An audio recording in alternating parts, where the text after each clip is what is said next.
ఈ మధ్య కాలంలో ఒక న్యూస్ ఐటమ్ చదివాము. భార్య భర్తను ఇంటిమెసీ కావాలంటే 5,000 అని అడిగారు అని.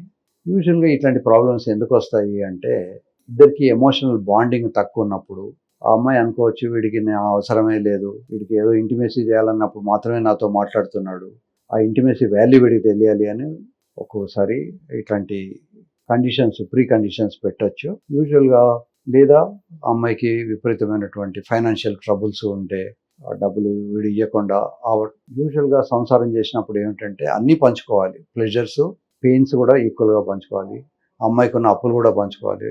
కేవలం అప్పులు పంచుకోకుండా ప్లెజర్స్ మాత్రమే పంచుకుంటా అన్నప్పుడు ఆ అమ్మాయి ఇలా అనుండొచ్చు. తర్వాత అతనికి ఆ అమ్మాయి వాల్యూ తెలియడానికి కోసమని కూడా అనుండొచ్చు.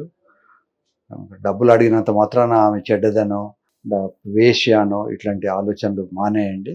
పెళ్ళిలో కూడా ఒక్కొక్కసారి హస్బెండ్‌ను కరెక్ట్ చేసుకోవాల్సిన బాధ్యత ఆమెకి మీద ఉన్నప్పుడు వాడిని ఎలా కరెక్ట్ చేయాలి అనేది ఆ పర్టిక్యులర్ సిచ్యువేషన్‌లో ఆ అమ్మాయికి తెలిసినంతగా మనకు బయటకి వెళ్లి తెలియదు. కనుక మనం బయట వాళ్ళము ఆమె గురించి గానీ, ఆమె హస్బెండ్ గురించి గానీ కామెంట్ చేయకుండా ఉండాలి. ఇప్పుడు కూడా జడ్జిమెంట్ చేయకూడదు. ఏ వ్యక్తికైనా ఆ వ్యక్తికి ఉన్న పర్టిక్యులర్ ప్రాబ్లమ్స్ ఏంటో మనకు తెలియదు. ఆ పర్టిక్యులర్ సిచ్యువేషన్ ఏమిటో తెలియదు. ఈ ఒక్క విషయాన్ని టాపిక్స్ తీసుకొని ఇలా మాట్లాడడం కరెక్ట్ కాదు. ఒకవేళ డబ్బులు ఇచ్చినా తప్పు లేదు. అసలు 5,000 ఏంటి, అతనికి వచ్చిన ఆదాయం మొత్తం కూడా భార్య చేతిలో పోయాలి. అప్పుడే అది సుఖ సంసారం అవుతుంది. లేదా అమ్మాయి తెచ్చుకున్న సంపాదించిన మొత్తం కూడా అబ్బాయి చేతిలో పోయాలి. అంతేగాని మీరు ఇంటిమెసీ చేయాలనుకుంటే 5,000 కట్టండి అని అడగడం అంత మంచిది కాకపోవచ్చు. బట్ అట్లీస్ట్ ఆ అమ్మాయి కష్టం తెలియాలి అనుకొని చేయొచ్చు. ఈ మధ్య కాలంలో కోర్టులు కూడా మనకు హౌస్ వైఫ్ ఉంటే వాళ్ళకు కూడా వంటలు తవ్వినందుకు, తర్వాత బట్టలు ఉతికినందుకు అని ఆమె సాలరీని నిర్ణయించుకోమండి అని చెప్తూ ఉంటుంది.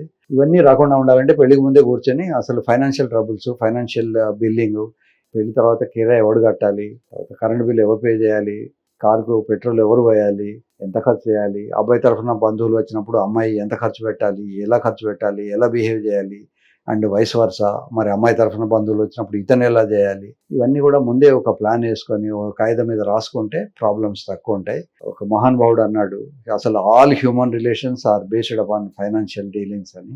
కనుక దాన్ని ఆ మహానుభావుడు అన్నా కూడా మనం దాన్ని ప్రాక్టికల్గా మార్చుకోవచ్చు. మన ఇండియన్ ఫిలాసఫీ ఏమిటంటే భర్తనే గొప్పవాడు, భర్త చాలా దేవుడితో సమానం అనే ఫీలింగ్ ఉండేవి. 7 బంధం ఉంటే కానీ పెళ్లి చేసుకోరు అనే ఒక కాన్సెప్ట్ ఉండేది ఇదివరకు. ఇప్పుడు ఈ కొత్తగా వచ్చిన సిచ్యువేషన్షిప్, తర్వాత మిగతా షిప్పులు, ఈ షిప్పులన్నిటితోటి మనకు సునామీలు వస్తున్నాయి. కనుక ఈ షిప్పులను తగ్గించుకోండి, న్యాయంగా ధర్మంగా ఉండేందుకు ప్రయత్నం చేయండి.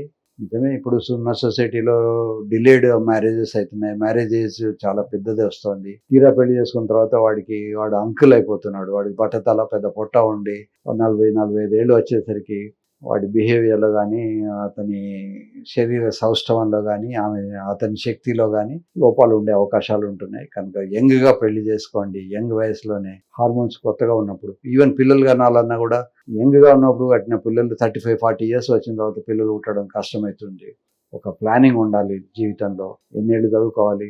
రఘువంశం అని ఒక పెద్ద కావ్యం ఉంది. ఇది మహాకవి కాళిదాసు రాశారు. శైశవేభ్యస్త విద్యానాం అంటాడు. చిన్నతనంలోనే చదువుకునేవాళ్ళట. యవ్వనే విషయేషినాం. కొంచెం వయసు వచ్చిన తర్వాత సంసారం మీద ఇంట్రెస్ట్లు ఉండేవి. వార్ధకే మునివృత్తినాంచ, అంటే కొంచెం వయసు పెరిగిన తర్వాత మునిగా ఉండేవాళ్ళు. కనుక రఘువంశంలో ఉండే రాజులు అలా చిన్నప్పుడే చదువుకునేవాళ్ళు. కొంత యుక్త వయసు వచ్చిన తర్వాత శృంగారం మీద, మిగతా వాటి మీద మమకారాన్ని పెంచుకునేవాళ్ళు. 50-60 ఏళ్ళు వచ్చిన తర్వాత వానప్రస్థం చేసేవాళ్ళు. మనం కూడా అలాంటి planned behaviour, planned life structure పెట్టుకోండి. మనం 35 ఏళ్ళ దాకా చదువుకుంటూ కూర్చున్నాం అనుకోండి, BA, MA, తర్వాత PhD, ఇవన్నీ చేసేసరికి న్యాచురల్లీ కొంత వయసు అయిపోతుంది. సో అది శైశవేభ్యస్త విద్య అనటానికి ఉండదు. అలాగే యవ్వనే విశేషణం. వాడు 25 ఏళ్ల నుంచి 40-45 ఏళ్ల దాకా పుస్తకాలు చదువుకుంటూ రీసెర్చ్ చేసుకుంటూ ఉంటే వాడికి విశేషణం మీద ఎక్కడ వస్తుంది? ఎవరితోటో ఏదైనా లింక్ ఉంటే ఏ షిప్ వాడికి దొరకచ్చు. సో ఆ షిప్ వల్ల అది ఎప్పుడో మునిగిపోవచ్చు. షిప్పులు ఎప్పుడు కూడా మునిగిపోతూ ఉంటాయి, లేదా యాక్సిడెంట్స్ అవుతుంటాయి. కనుక భూమి మీద ఉండడం నేర్చుకోండి, నీళ్ల మీద గాలి మీద కాకుండా. Bench ship, situation ship, pocket ship, ఈ షిప్పులన్నీ మానేసుకోండి. దీనివల్ల చాలా చాలా ఇబ్బంది